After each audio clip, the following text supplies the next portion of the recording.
Olá, muito bom dia para você, nosso telespectador da Band TV, no ar mais um Boca no Trombone. Você sabe, né? Todos os domingos a gente está aqui esclarecendo as dúvidas sobre direito da Previdência, sobre direito do trabalho e conversando com especialistas sobre um tema do momento. Participe da nossa programação, enviando aí o seu WhatsApp, participando pelo nosso site, também interagindo com nossa produção de conteúdo lá pelo Facebook e no canal do YouTube. Não se esqueça de curtir, né? Se inscrever no canal do YouTube, você recebe todos os vídeos aqui do Boca no Trombone e muito mais, toda a nossa produção de conteúdo lá também. Sempre com a hashtag Boca 30 anos, completando 30 anos esse programa, sempre em defesa dos trabalhadores, dos servidores públicos e dos aposentados. Olha, você já pode encaminhar as dúvidas para a gente sobre Previdência e também Direito do Trabalho, a nossa consultoria já está aberta. E hoje, quem eu trouxe para conversar comigo na manhã desse domingo, em nome da Durgs, o seu presidente, Paulo Machado Mors. Quem está conosco também em nome do Simpro RS, o seu diretor, Cássio Felipe Bessa. E pelo KS Advogados, né, para responder as dúvidas, o nosso especialista em Direito da Previdência, Dr. Tiago Kidrick. Olha, logo mais vamos debater um tema que para mim é muito caro, educação, gente.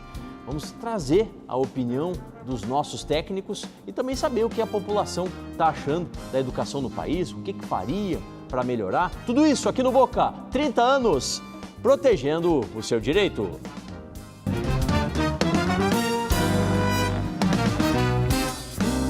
Todos os sábados na Rádio Bandeirantes você tem o espaço dos aposentados, dos pensionistas, dos trabalhadores e dos servidores públicos, com muita consultoria e a participação das entidades que representam as categorias.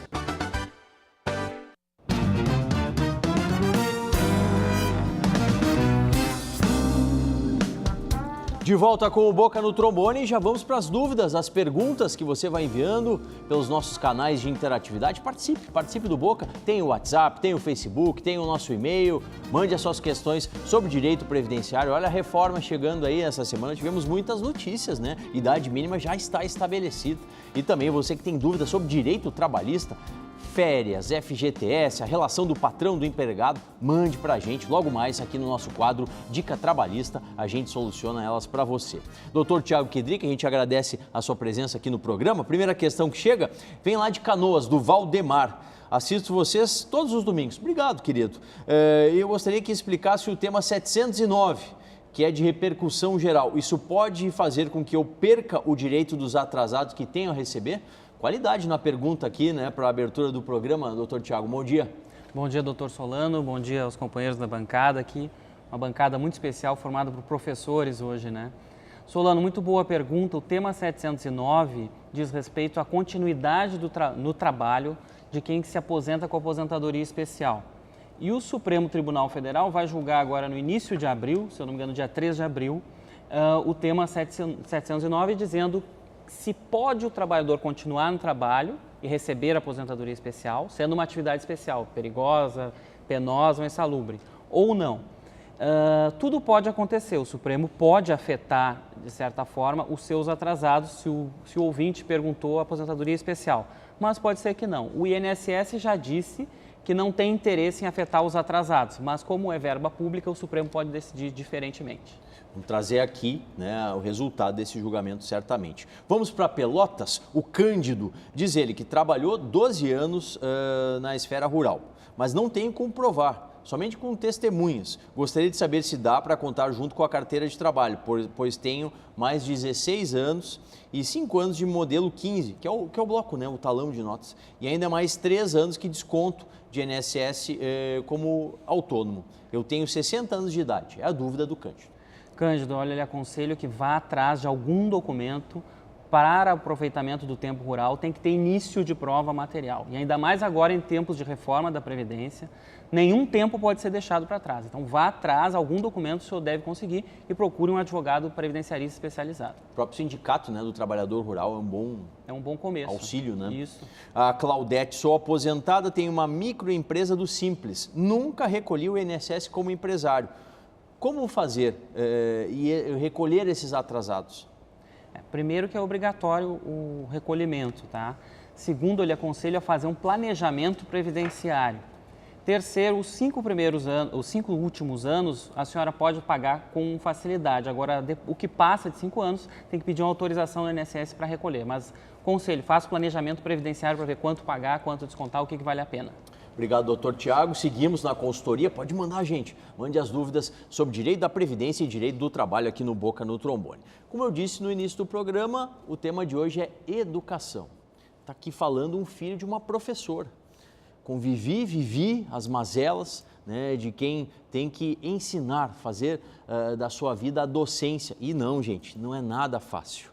E eu fui às ruas de Porto Alegre para saber o que a população está achando da educação hoje aqui no Brasil. É boa? É ruim?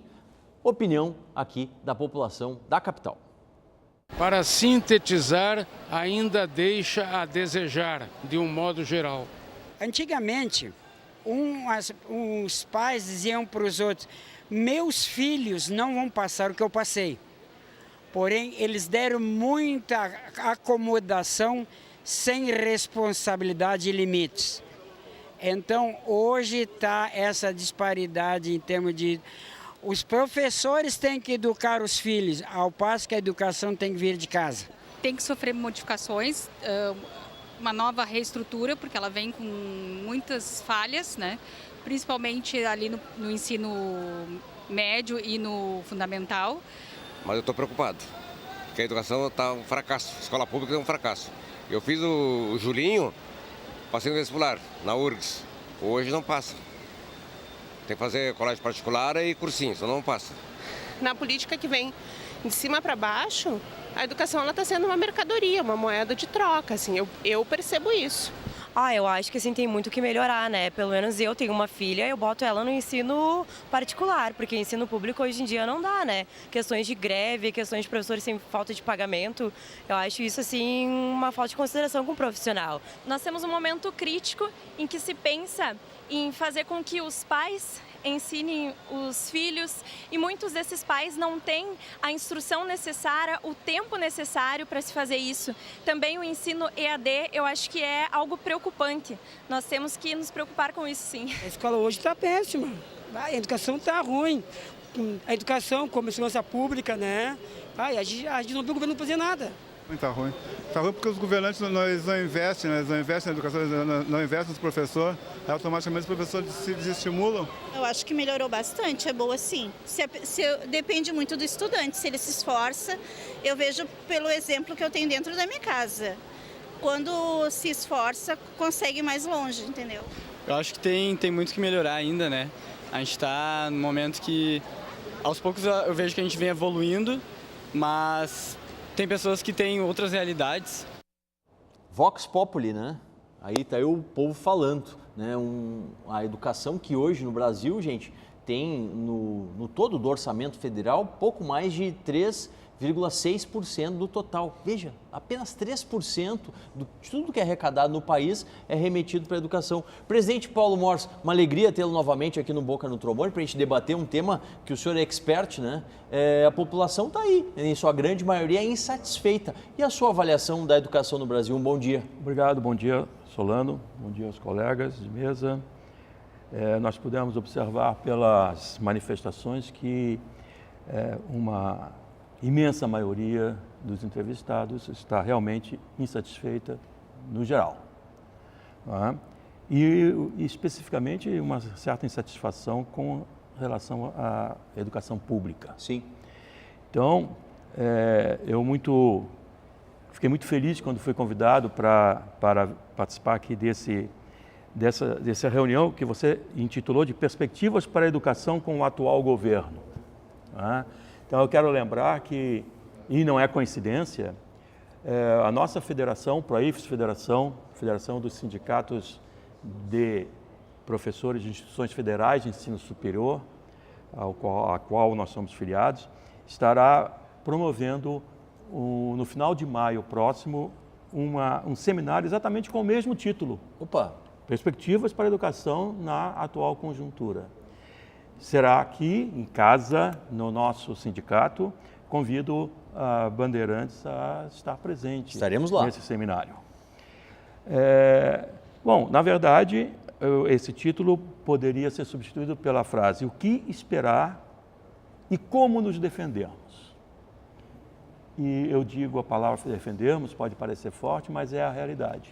Nós precisamos nos defender, dadas as indicações que nós temos tido até agora, desde dezembro até agora, sobre quais são as intenções dos nossos governantes. Sim. Então, eu chamo isso de defesa mesmo, porque nós temos que defender a educação pública, a educação universal, de qualidade, que seja responsabilidade do Estado, é um direito do cidadão, responsabilidade do Estado, para formar o cidadão crítico.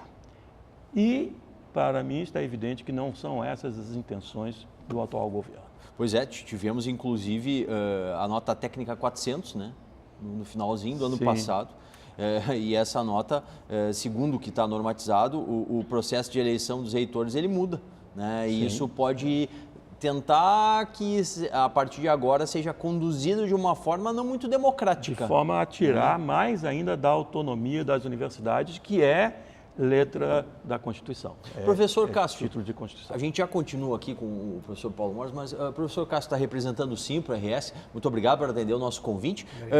Professores da educação infantil e do ensino fundamental aqui no estado do Rio Grande do Sul, recebendo a hora-aula, que varia entre R$16, ouça bem, telespectador, R$16 até R$42 para aquelas que pagam acima do piso. Com essa realidade de pouco investimento, né, orçamento federal minguado, a remuneração privada também deixando a desejar, como que o professor vai estar motivado e fazer com que a educação ganhe algo a mais que a população acabou de dizer, né? Não está satisfeita. Um bom dia. Bom dia, Solano, colegas, telespectadores.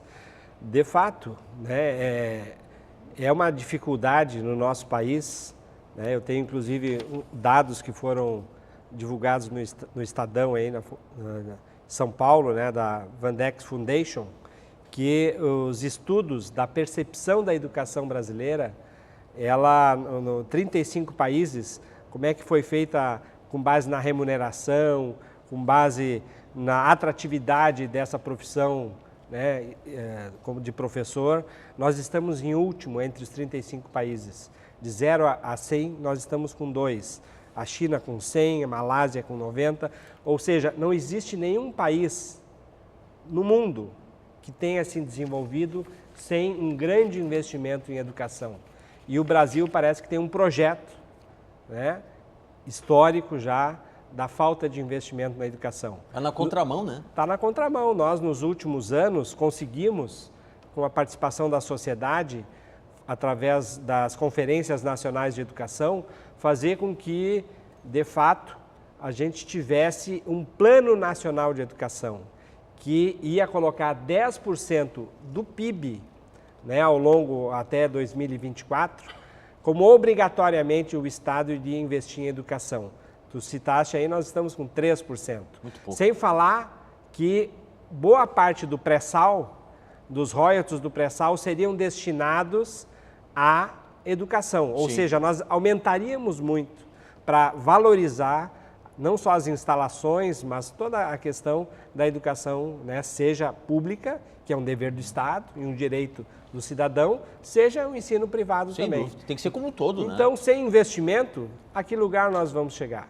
E nós, só para não esquecer, que no ano retrasado, foi aprovado no governo Temer o congelamento do investimento em educação e saúde por 20 anos. Verdade. E eu lá no centro, enquanto eu estive conversando com o pessoal, fiz uma segunda questão. Se você fosse o ministro da Educação, o que você faria? Quais seriam as suas ações, as suas medidas?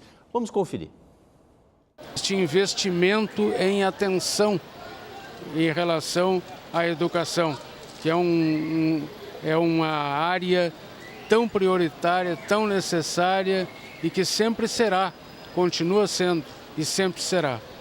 Quando um casal se encontra um com o outro, para ver no que resulta, porque eles não têm uma instrução, já há risco de gravidez. Consequentemente, aquela criatura que vai surgir vem sem nexo de educação, de formação, muito menos familiar. Eu acho que o principal é ouvir os estudantes, né, no sentido de que ouvir o mercado de trabalho, ouvir os estudantes, ouvir o que hoje a situação está pedindo, né, do que a gente precisa. Disciplina, os professores melhor remunerados. Ganhei muito mal, professores, no ensino médio. Então, a primeira coisa para mim, para garantir a qualidade de educação, é diminuir a quantidade de crianças por turma. E a segunda coisa, né, é aumentar o investimento, porque o que a gente tem hoje, a notícia que eu vi hoje, né? Um corte de 50% da verba para educação. O que é isso? Acho que investiria muito mais valores, né, na educação e daria mais oportunidade de bolsas de estudo, principalmente para principalmente escola particular, de repente, para quem tem menos condições. Eu consultaria o professor e iria ver a realidade de perto. Investir principalmente nos professores, né? Professores nas escolas. Eu continuaria com esse programa da bolsa, das coisas para estimular o jovem a estudar fora daqui, né? E investiria tudo nisso, porque vale muito a pena mesmo. O jovem que estuda, se esforça, vale a pena. Eu acho que isso é muito complexo, né? Porque eu acho que para melhorar uma parte, a gente tem que melhorar de todos os lados, né? Não só o ministro da Educação, mas também como o ministro da Saúde, como ministro da Segurança. Acho que tudo tem que andar numa sintonia para a gente conseguir evoluir juntos. Olha, gente, vocês viram aí opiniões diversas, mas tem um consenso, doutor Tiago, investimento no professor. E aí a gente vê uma reforma previdenciária que também estava falando em contramão, também da mesma forma, desvaloriza e dificulta ainda mais a aposentadoria dos professores. Como é que pode ficar essa regra? É verdade, Solano. Acredito que não tem educação sem valorização do professor, né? E falo que um filho de um professor da URGS também, mando um abraço para o meu pai, Cláudio, que é professor. A reforma vem no sentido contrário para dificultar ainda mais a vida dos professores, né? Colocando uma idade mais elevada. A gente não tem ainda o texto, mas tudo indica que vai ser igual homens e mulheres, com 5 anos a menos do que o tempo da regra geral. Então, vai dificultar bastante a aposentadoria do professor e diminuir o valor também no final. Professor Paulo, o público dizendo aí, né, tem que valorizar, trazer maiores condições de trabalho, melhores salários para os professores. Passa por isso, necessariamente. Sim.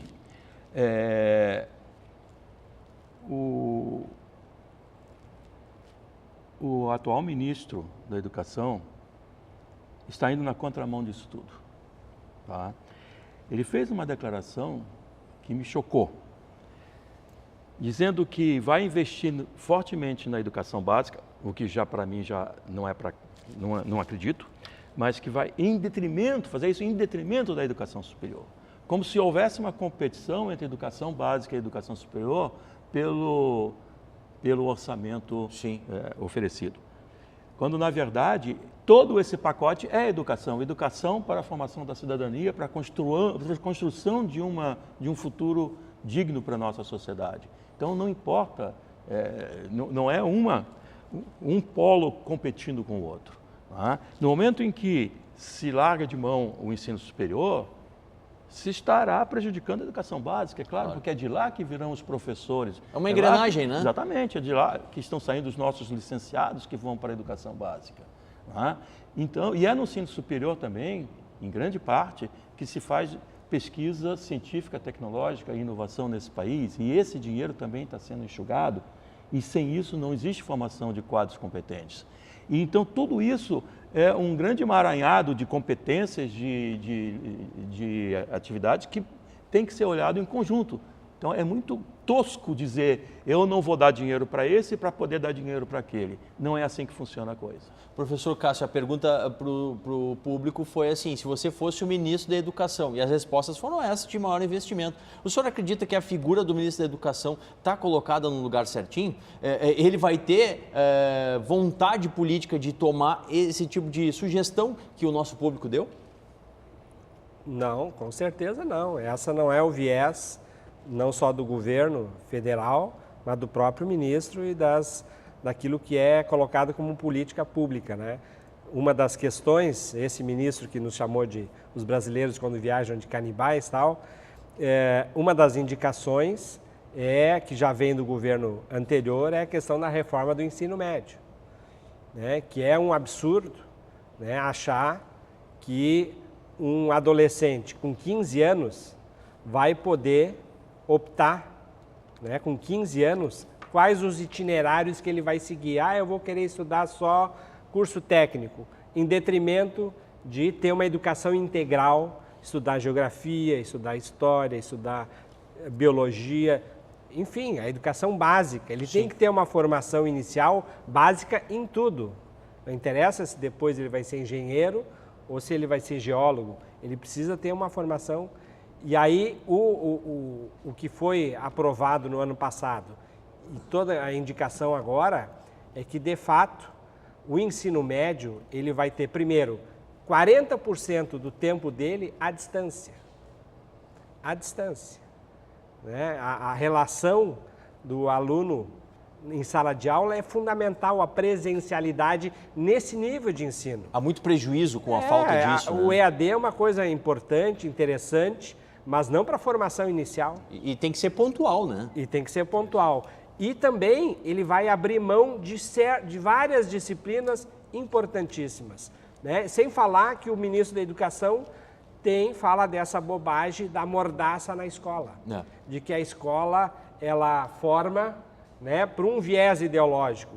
A escola, a ciência, né, desde a antiguidade, o Aristóteles já falava, o homem é um animal político. A escola tem que ter ideologia, a escola tem que ter debate político de todas as vertentes, até porque os professores também são formados em várias vertentes. Então, esse ministro, ele tem uma visão estreita, limitada, né, militarizada, como se o ensino militar fosse, né, o boom, né, e de fato não é. A gente tem que fazer um grande debate nacional sobre educação. Vamos voltar daqui a pouquinho no tema com a Durgs e com o Simpro-RS. Vamos para mais dúvidas, as questões que você vai encaminhando sobre direito da Previdência e direito do trabalho. Hoje aqui o Dr. Tiago Kedrick, do KS Advogados, vai responder para o João Elias de Canoas.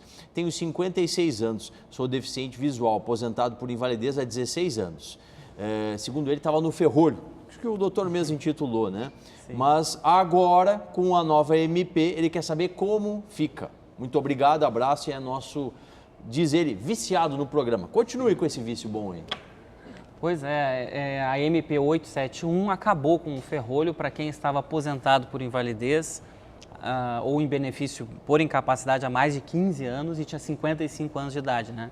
Prevendo que a pessoa não poderia se reinserir no mercado de trabalho depois de tanto tempo. Isso acabou, só que se está estudando, Solano, ações para aquelas pessoas que já atingiram os 55 anos. Sim. É ainda muito prematuro de dizer se isso vai dar certo, se vai conseguir um direito adquirido aí. Então, eu aconselho a fazer o exame se for convocado e pensar na ação depois. Adriana, eu gostaria de saber se meu pai tem direito à pensão, porque a minha mãe faleceu e recebi o amparo social. Ele já é aposentado. Não, o BPC não deixa direito à pensão.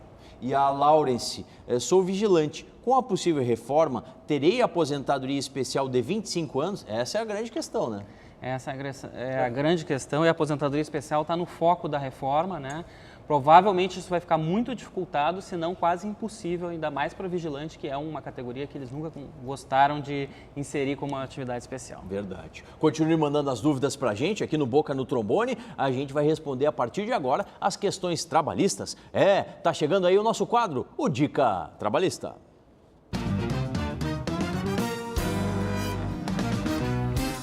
Muito bom dia, Dr. Paulo André Solano, muito bom dia aos amigos do Boca e os nossos queridos telespectadores. Dr. Solano, no Dica Trabalhista de hoje, nós vamos responder a dúvida que foi enviada pelo Sandro. Ele diz o seguinte: bom dia, gostaria de saber se a empresa pode descontar de você diretamente na folha de pagamento, sem que você tenha assinado esse desconto. Bom, Sandro, é preciso que nós façamos algumas diferenciações em relação aos tipos, às modalidades de descontos possíveis, tá? Por que isso? Porque o empregador ele pode descontar do seu empregado aqueles descontos legais, imposto de renda, INSS, descontos de adiantamento salarial também são possíveis, e descontos judiciais, como por exemplo uma pensão alimentícia. Para esses descontos, não há a necessidade de uma autorização do trabalhador, certo? Para qualquer outro desconto, o artigo 462 da CLT diz que sim, para que o empregador possa realizar qualquer outro desconto, é necessário sim uma autorização expressa do trabalhador. Tá certo, Sandro?